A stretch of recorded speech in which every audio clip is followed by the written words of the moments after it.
우리가 자유의지와 상상력을 부여받은 자기인식을 지닌 존재라는 사실에는 하나님이 우리를 고정불변의 정체성을 지닌 그런 존재로 창조하지 않으셨다는 의미가 들어 있습니다. 우리는 우리가 자신이라고 생각하는 그대로의 존재가 되며 그렇게 형성된 자아 정체감이 이 물질계에서의 삶을 결정한다고 할 수 있습니다. 여기서 참으로 중요한 사실은 우리가 상상력과 자유의지를 사용해 자신의 자아 정체감을 변화시킬 수 있다는 것입니다. 우리는 자신이 하나님의 자녀라는 사실을 잊어버리고 필멸의 죄인이라는 정체감을 받아들일 수 있습니다. 반대로 우리는 지극히 제한적인 정체감을 버리고 우리 존재가 탄생했을 때 지녔던 진정한 정체성을 되찾을 수 있으며 나아가 그것을 토대로 원래 창조된 상태를 뛰어넘는 존재가 될 수도 있습니다. 이것이야말로 하나님께서 우리에게 진정 바라시는 것이라 했지요. 이러한 개념들을 이해하려면 가슴으로 접근할 필요가 있습니다.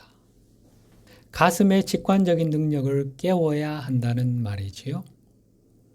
분석적인 사고로는 모순적으로 보이는 문제를 결코 해결할 수가 없습니다. 우리가 처음 창조될 당시 우리에게 부여된 영적인 개성에 대한 청사진, 그 무게란 관념은 그리스도 마음 안에 온전히 저장되어 있습니다. 거기에 접근할 수 있는 도구는 예수님께서 지식의 열쇠라 하신 우리의 직관입니다. 여기서 말하는 지식은 영적인 지식을 의미하지요. 진리를 말하지요. 진리를 깨달을 수 있는 열쇠가 바로 직관이라는 말입니다. 가슴의 직관을 통해 우리는 그리스도 마음 안에 보존되어 있는 나의 영적 개성에 대한 청사진에 접근할 수 있습니다. 그리스도 마음이 품고 있는 그 청사진은 결코 소실되는 법이 없이 영원히 보존됩니다. 그 청사진을 그려서 그것을 그리스도 마음으로 품고 있는 존재, 즉 우리를 낳은 영적인 존재는 우리가 이곳 지구에서 무엇을 하건 상관없이 물질계의 어떤 것으로부터도 영향을 받지 않는 영적인 영역에 존재하고 있으니까요. 이 영적인 존재는 가장 가깝게는 우리 자신의 현존이지만 이 현존은 많은 세대를 거쳐 창조주에게까지 이르는 전체 계보의 한 부분입니다. 지난주에 그림 보셨지요?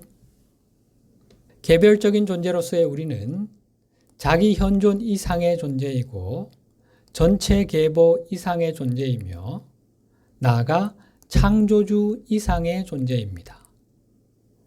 여기서 이상이라는 말은 우리가 우리의 영적 부모들보다 낫다는 그런 비교의 의미가 아니라 우리는 창조주와 영적인 부모들과는 다른 독특한 자기의식을 지닌 독보적인 존재라는 의미입니다.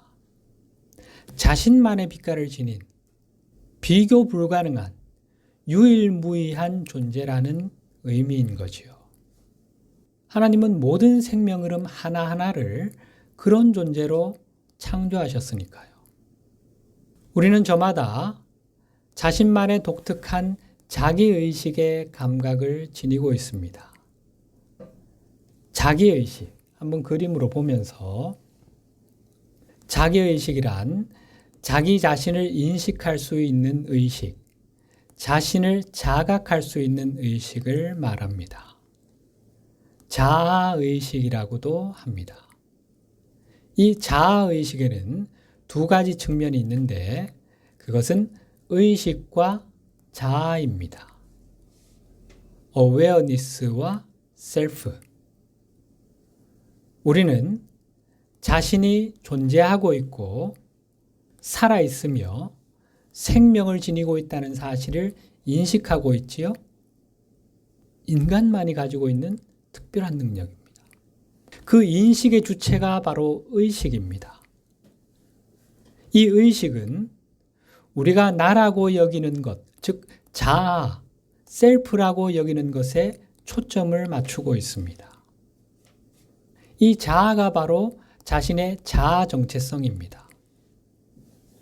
우리의 깨어있는 의식은 우리 존재를 담고 있는 그릇, 용기에 비유할 수 있고 우리의 자아 정체감은 그 용기에 담긴 내용물에 비유할 수 있습니다. 한번 시각화해서 그림으로 깨어있는 의식은 우리를 존재하게 해주고 자아 정체감은 우리 존재에 특별한 초점, 중심점을 부여함으로써 형상세계 안에서 우리 자신을 표현할 수 있는 길을 열어줍니다. 우리의 의식은 특정한 개성이나 정체성이 없는 그야말로 인식의 작용만을 하는 순수의식이기 때문에 이 물질 우주 안에서 자신을 표현하기 위해서는 반드시 자아감, 정체감이 필요합니다. 의식은 어떠한 형상, 어떠한 정체감에도 의존하지 않는다는 점에서 자아로부터 독립적으로 존재합니다. 용기는 그것에 담기는 어떠한 내용물에도 의존하지 않고 내용물의 유무나 그것의 특성과는 상관없이 독립적으로 존재하는 것처럼 말이지요.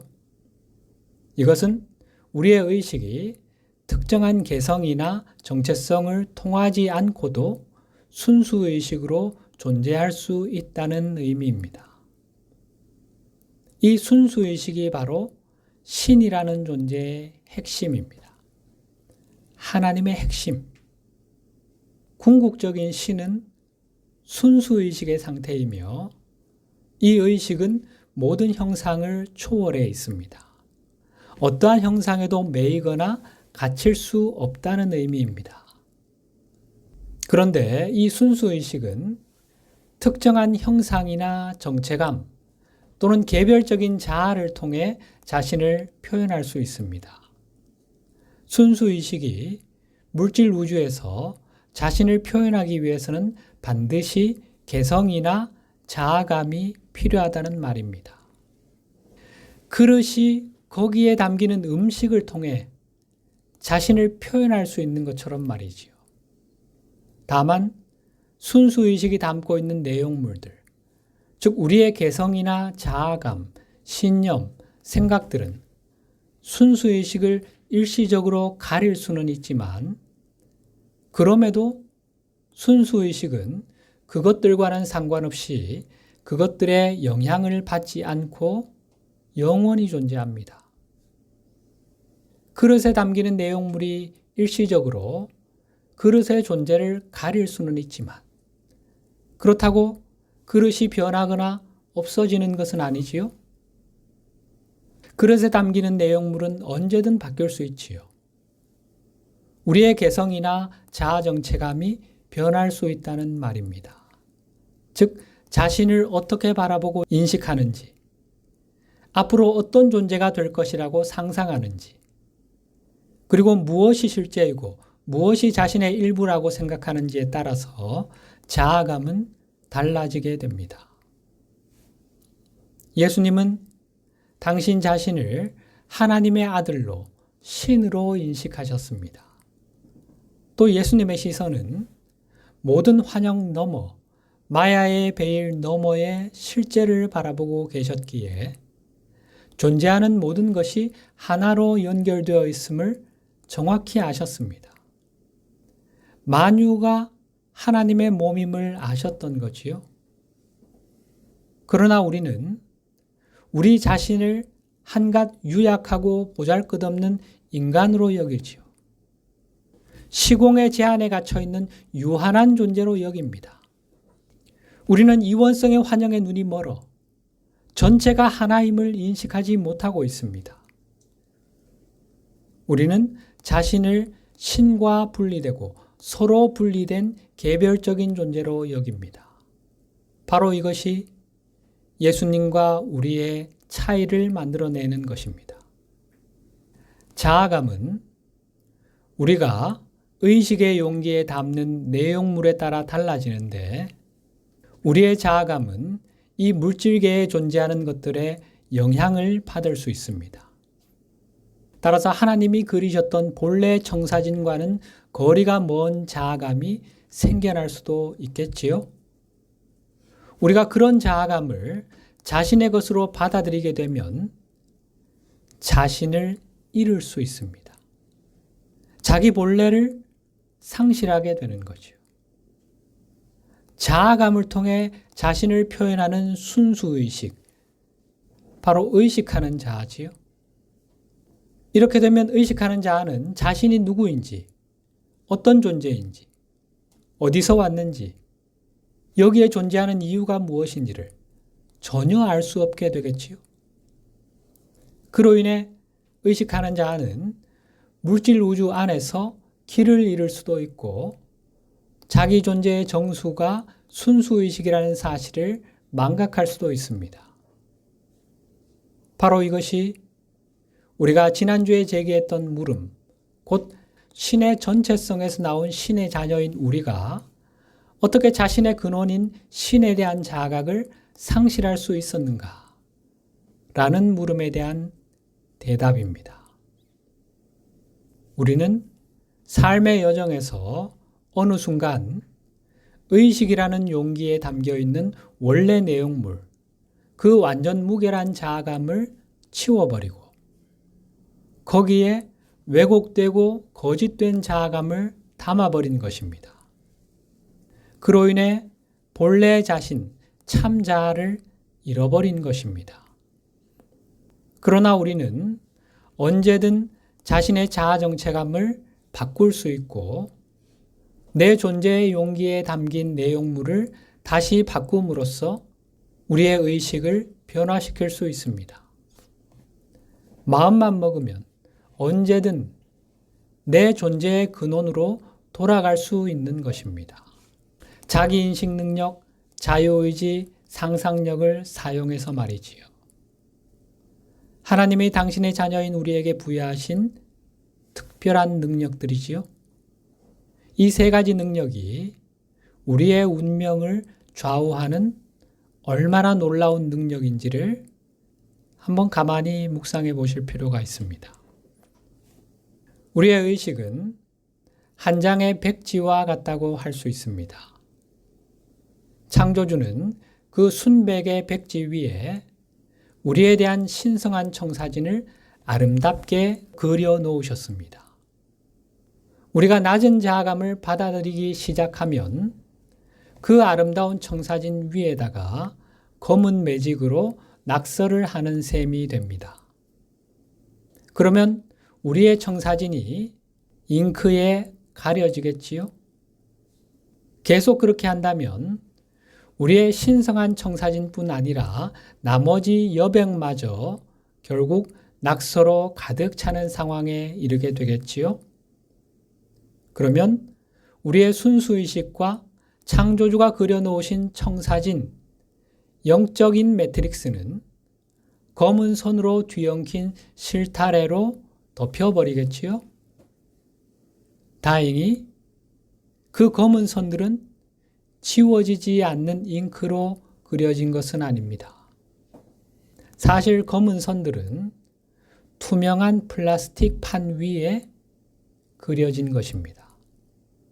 하나님은 백지 위에 우리에 대한 무결한 관념을 신성한 청사진으로 그려놓으신 후 그 종이를 이를테면 코팅을 해놓으신 것입니다.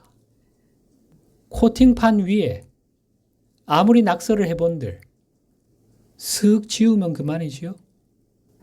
따라서 흰 종이와 원래 청사진은 잉크로 인해 잠시 가려져 있을 뿐 여전히 손상되지 않은 채로 남아 있습니다. 그리스도 마음은 우리가 처음 창조될 때 부여받은 신성한 개성을 묘사한 청사진, 그 멘탈 이미지를 영구히 보관하는 저장소입니다. 우리는 그 토대 위에 새로운 자아감을 구축하고 그것을 확장해 나가면서 우리가 처음 창조될 때의 모습 그 이상의 존재로 성장해 가도록 예정되어 있습니다. 우리가 신의 법칙과 조화를 이루면서 창조를 해 나간다면 우리의 자아감은 계속해서 확장될 것이고 그 확장된 자아감은 그리스도 의식 안에 고스란히 저장됩니다. 예수님께서 하늘에 쌓아둘 보물이라 하신 것, 바로 이것이죠. 본래 청사진, 그 신성한 개성 위에 우리가 물질계에서 성취한 더 높은 자아감이 더해지는 것입니다. 이렇게 우리가 형상세계에서 성취한 것은 결코 사라지지 않고 영원히 보존됩니다.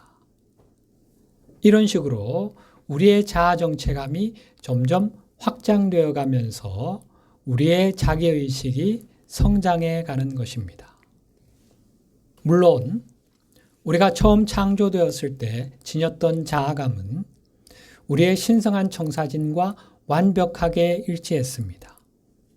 물질계를 여행하면서 상상력과 자유의지를 실험하고 경험함에 따라 새로운 자아감이 생겨나게 되는데 그것은 원래 청사진 그 이상이 될 수도 있고 그 이하가 될 수도 있습니다.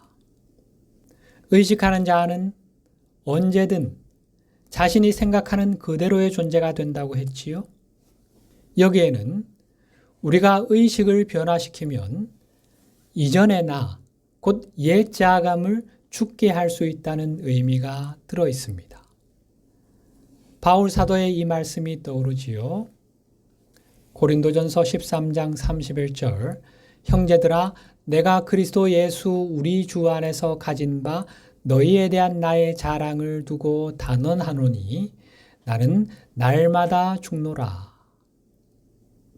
참으로 신비로운 말씀이지요. 날마다 죽는 것이 내가 여러분 앞에 내놓을 수 있는 최고의 자랑거리다. 도대체 무슨 소린가? 사람들은 그렇게 생각하겠죠. 바울의 이 역설, 옛 자아를 죽게 하고 날마다 성장해가는 자기 초월을 이루어가는 것이 바울 사도의 최고의 자랑거리요 자부심이었던 것입니다.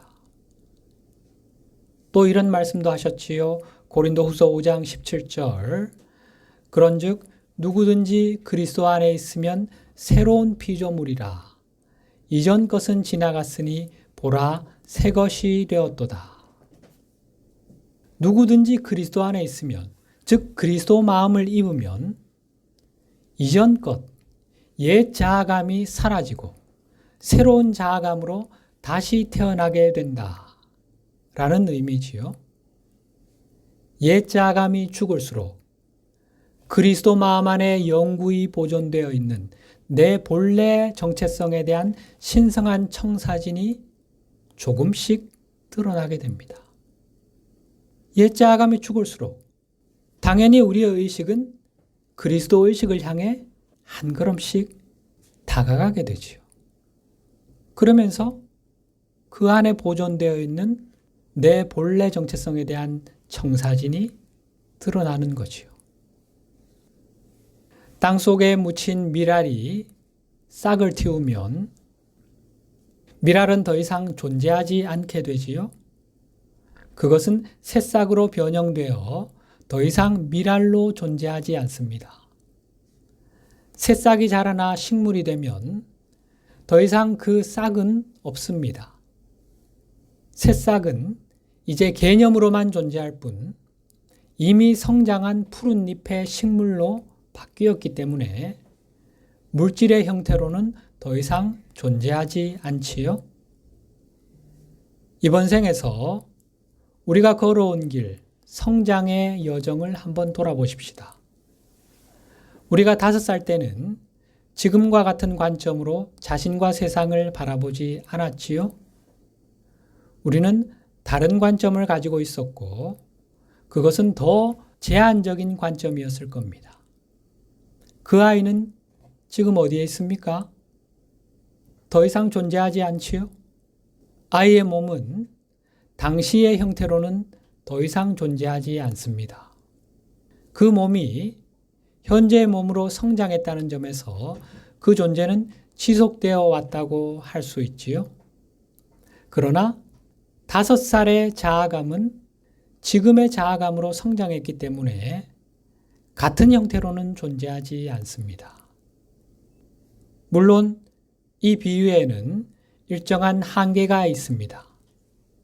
어린 시절에 겪은 일이 현재까지도 우리에게 영향을 미치는 심리적 상처가 되었을 수 있으니까요.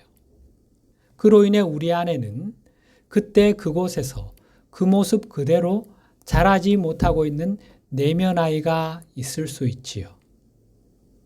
그럼에도 이 비유는 그 당시에 존재했던 자기의식이 더 큰 자아감으로 대체되었다는 점을 잘 보여주고 있습니다. 개별적인 존재로서 물질계로 처음 모험을 떠나왔을 때 우리는 신에게서 받은 개성, 그 신성한 청사진을 표현하는 자아감을 지니고 있었습니다. 한동안 우리는 그 자아감을 기반으로 성장해 나갔습니다. 그러다가 어느 시점에서 우리는 방향을 틀어 반대쪽으로 가기 시작했습니다. 자신의 자아감을 확장하는 대신 축소하기 시작한 것입니다. 자기 현존과의 연결을 확장하는 대신 그 연결을 점점 제한하기 시작했습니다. 우리는 자신의 자아감을 제한하고 의식의 그릇에 담긴 내용물에 초점을 맞추게 되었으며 그릇 자체에 대해서는 점차 잊어버리게 되었습니다. 자기 존재의 정수가 순수의식인 의식하는 자아라는 사실을 잊어버린 것입니다. 자신을 상실한 거지요. 전통적인 종교와 철학, 무수한 구도자들이 나는 누구인가? 라는 물음을 화두로 붙들고 있는 이유가 뭘까요?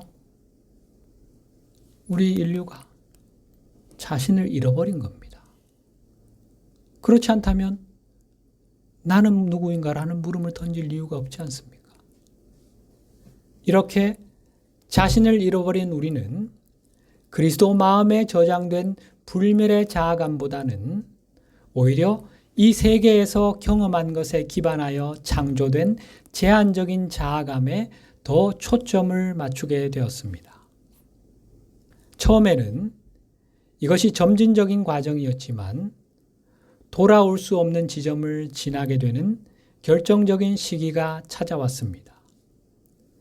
자신의 신성한 청사진으로 돌아올 가능성이 언제나 존재한다 해도 우리가 일단 돌아올 수 없는 지점, 그 임계선을 통과하게 되면 자신이 창조한 제한된 자아감 속에 갇히게 됩니다. 그렇게 되면 자신의 의지와 노력만으로는 본래의 자아감으로 돌아올 수 없게 됩니다. 물론 우리에게는 내면의 교사이신 보혜사 성령, 곧 그리스도 자아가 계시고 외부의 교사이신 예수님을 비롯한 승천한 스승님들이 계시지요. 우리가 원하기만 하면 언제든 도움을 받아서 다시 내 본래 근원으로 돌아갈 수는 있습니다. 그러나 그 도움 없이는 불가능하다는 말이죠. 어쨌든 누군가의 도움 없이는 돌아갈 수 없는 지점을 지나버린 우리는 자기 현존과의 의식적인 연결을 잃어버렸고 그로 인해 자신의 참된 근원을 잃어버렸습니다. 이때부터 우리는 자신이 현존의 확장체이며 현존과 영원히 연결되어 있다는 사실에 기반하지 않은 자아정체감을 갖게 되었습니다. 내 현존과 분리된 상태에 기반한 새로운 자아감을 만들어낸 것입니다. 더 정확히는 이 세상에서 얻은 이원적인 개념으로 구축한 신의 이미지, 저 멀리 우주 밖 어딘가에 있는 하나님이죠. 그 존재와 분리된 상태에 기반한 자아감을 만들었다는 것입니다. 난로 위에 물이 담긴 주전자를 올려놓는다고 상상해 보십시다. 물의 온도가 일정 수준까지 천천히 올라가는 동안에는 물에 특별한 변화가 일어나지 않지요? 그러나 물이 특정 온도에 도달하면 기포가 생기기 시작하면서 잠잠했던 물이 보글보글 끓는 물로 변합니다. 주전자가 계속 가열되면 얼마 지나지 않아 물은 모두 수증기로 변하지요. 그렇다고 물 분자가 사라진 것은 아니지요.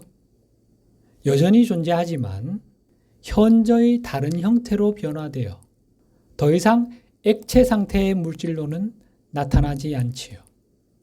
이제 그것은 물과는 다른 특성을 지닌 수증기의 모습으로 나타납니다. 물 분자는 여전히 존재하지만 난로 위에 있는 주전자의 물은 더 이상 존재하지 않습니다. 우리는 매우 점진적인 과정을 통해 낮은 정체감으로 내려가기 시작했습니다. 처음에는 자신이 자기 현존에게서 점점 멀어지고 있다는 사실을 거의 알아차리지 못했습니다. 그러다가 위험한 수준에 이를 만큼 현존과의 연결이 약해진 시점이 찾아왔고, 마침내 우리는 그 연결에 대한 의식적인 인식을 완전히 잃어버리고 말았습니다. 이러한 상황은 아주 순식간에 일어났습니다. 고무줄을 쭉 늘렸다가 놓으면 원래 상태로 돌아가지요? 그런데 고무줄을 계속 늘리다 보면 어느 지점에서 고무줄이 탁 끊어져 더 이상 원래 상태로 돌아갈 수 없게 되지요. 우리가 그렇게 된 것입니다. 내 현존과의 의식적인 연결을 상실하기 전에 우리는 자신을 더 큰 무언가와 연결된 영적인 존재로 여기고 있었습니다. 물질 세계 너머의 어떤 존재, 나의 현존과 연결되어 있었던 거지요. 그러나 우리가 분리의 지점, 곧 내 현존과의 연결을 잃게 되는 지점을 통과한 후 우리는 자신을 신과 분리되고 자기의식을 지닌 다른 모든 존재와도 분리된 별개의 개체로 보기 시작했습니다. 우리는 자신을 더 이상 영적인 존재로 보지 않고 물질 세계의 제한, 시공의 제한에 갇혀 있는 유한한 존재로 인식하게 되었습니다. 이 변화는 너무나 극적이어서 영적 존재로서의 자아감, 즉 분리되기 이전의 나였던 그 본래의 자아가 이 과정에서 죽어버렸습니다. 선악과를 따먹는 날에는 죽을 거라 하셨던 하나님의 말씀이 떠오르지요. 오늘 본문 27절, 선악을 알게 하는 나무의 열매는 먹지 말라. 내가 먹는 날에는 반드시 죽으리라 하시니라. 선악과는 분리의식을 상징하는 것이지요. 분리의식으로 들어가는 날에는 반드시 죽으리라. 하나님이 말씀하신 죽음은 바로 영적인 자아의 죽음을 의미했던 겁니다. 하나됨의 의식을 벗고 분리감 속으로 들어가자 영적 존재로서의 우리의 자아감이 죽어버린 것입니다. 이제 우리에게는 임계선을 통과하기 이전에 가졌던 자아감이 더 이상 존재하지 않게 되었습니다. 내 존재의 근원과의 연결에 기반한 자아감이 근원과의 분리에 기반한 새로운 자아감으로 대체되었습니다. 내 본래 정체성이 죽고 왜곡된 정체성이 생겨나 그 자리를 차지하게 된 것입니다.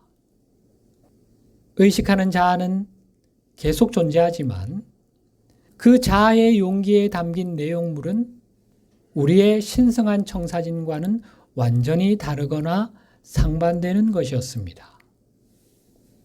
이것이 우리가 우리의 참나를 잃어버리게 된 과정입니다. 다음 주에 계속해서 이어가도록 하겠습니다.